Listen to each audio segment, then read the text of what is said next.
The top stories. The drug court is launched. UWI honors 2 performers, and it will be Barbados versus Guyana in Super 50 semis. Welcome to Nation News for Tuesday, February 11th, 2014. I'm Bertram Miles. You want your loved ones around to celebrate, especially those living far. And with Digicel Top-Up, Dad can help you bring life to the party and be part of the celebration. Ask him to send you Digicel Minutes.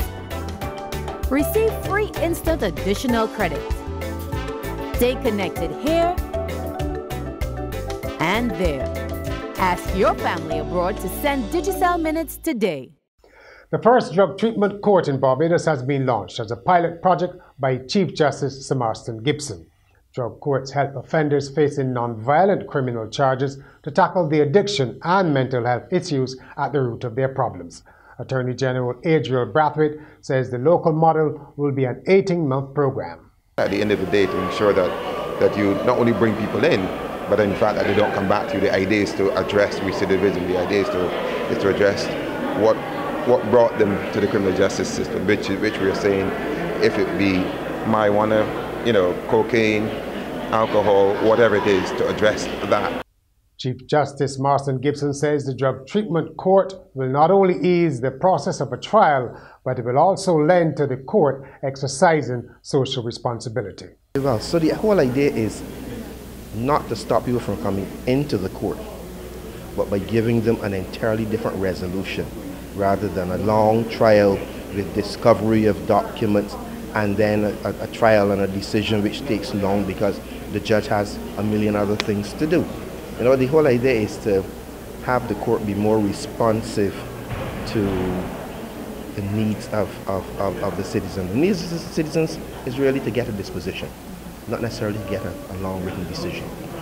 In other countries, participants in the drug court are required to appear in court weekly, attend counseling sessions, see a mental health professional if needed, submit to regular drug testing, and work to get their lives back in order. To reach graduation, participants must be free of drugs and alcohol for a specified period, have stable housing, no new criminal charges, and be given back to society by working, volunteering, or attending school. Those who are successful may have their charges dropped or jail time swapped for a non-custodial sentence. The phrase "tighten your belts" has become very fashionable these days, and 3 local business groups are taking it to heart. And it's not the way you're thinking. The Barbados Chamber of Commerce, the Employers Confederation, and the Small Business Association are collaborating in a health and fitness program called Walk the Talk. It encourages employees to take responsibility for their health by engaging in good nutrition and striving to take at least 10,000 steps a day. This is all about trying to get people moving and get people fit.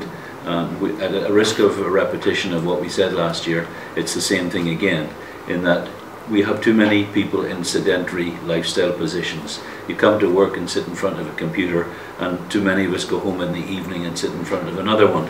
So it's 100 days, 10,000 steps a day is the hopeful expectation of robust half an hour's exercise in one day, which would mean those who can complete that would complete 1 million steps in 100 days. And would be recognised by the National Institute of Service Excellence for that achievement. A calypsonian and a spoken word artist have been honoured for their contribution to the arts during Humanities Week at the UWIK-Phil, singer Crystal Cummins-Beckles and poet Adrian Green. Cummins-Beckles said she was humbled by the award. For them to actually remember me among many people, it's a really humbling experience, and to be honored in any way, to be acknowledged in any way, I feel very blessed and again humbled. Representative of the Faculty of Humanities and Education, Emanuela Louis, explained why Ms. Cummins-Beckles and Mr. Green were chosen. Those were names that resounded with us. Adrian is always at UWI doing work, and he does excellent work. Crystal is well known as the Caribbean Calypso Queen, and she is one of our own. So we thought it fitting that the arts faculty would recognize pioneers in the arts. So this is what this press conference is all about. So we recognize them for their contributions and their contributions of excellence to the arts in Barbados, and not just Barbados, because I'm not Barbadian and I'm familiar with them. So they have actually made a splash regionally, whether they know it or not. We go beyond Barbados now. Students at an offshore medical school in St. Lucia are mourning the death of a Canadian student who was struck and killed by a vehicle. 25-year-old Omatayo Morrison of Spartan Health Sciences University was at the time walking with a female colleague who was also hit and was detained in hospital. Our thoughts and prayers are with his family, and we are all trying to cope with the loss here. We do hope that something positive comes out of this, and this is a lesson to all drivers and all people everywhere, that we don't take our lives for granted and we live each day. Do we as a nation act quickly enough when things go wrong? Carl Martindale explores national attitudes in today's commentary. Up next. At Courts, every day we bring affordability, convenience, innovation, and style to over 1 million customers in 11 countries. From homes to communities, we are proud to make a difference in the lives of many across the region. Courts, bringing value home. We seem to be spinning in circles in this country. Instead of being proactive and putting properly functioning systems in place, we are reacting to everything that happens.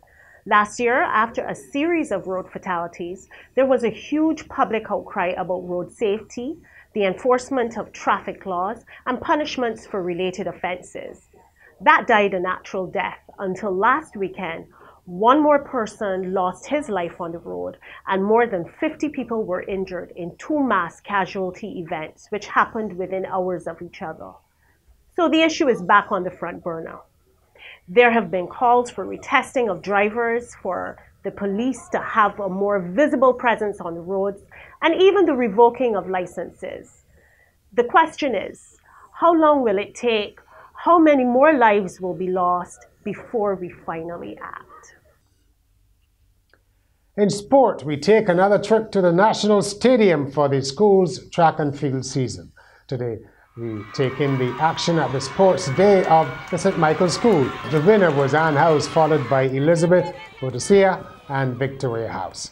The Victor Durham among the junior boys was Jaden Broom, and Aaron Worrell was among the seniors. Zena Greenwich topped the board for the junior girls, and Ayana Morgan among the seniors. The teachers got into the fun and games as well, where they had to set an example.